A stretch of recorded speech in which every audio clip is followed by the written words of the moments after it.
Si les changements qu'apporte Expo 02 aux cartes géographiques sont minimes, ils n'en sont pas moins spectaculaires sur le terrain.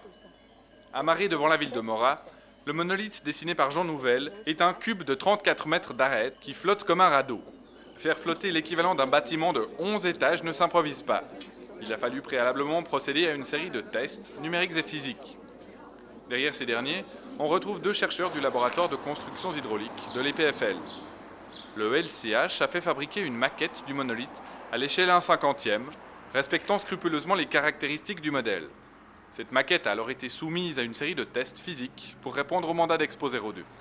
À partir des conditions environnementales du site, vent et vagues, on devait s'assurer du confort des visiteurs à l'intérieur du monolithe, des forces d'ancrage suffisantes pour pas qu'il y ait de gros déplacements du monolithe et de la stabilité du monolithe, qu'il n'y ait pas de renversement possible.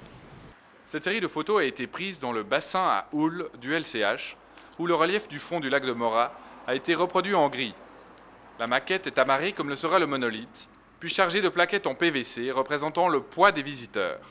Une série de capteurs sont installés pour mesurer le comportement des lignes d'ancrage et de la maquette soumises aux visiteurs, au vent et à la houle. Chaque paramètre étant proportionnel à la taille de la maquette, les mesures sont représentatives du comportement du monolithe.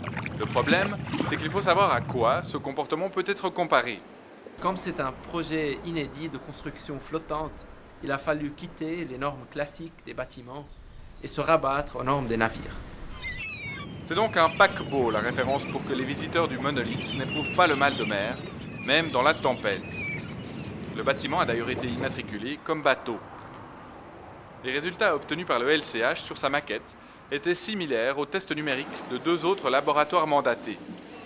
Le bâtiment a pu donc être construit pour accueillir notamment les projections de l'exposition Panorama Suisse version 2.1. Mais les belles images, le public doit les mériter. Le monolithe éphémère n'est accessible qu'en bateau.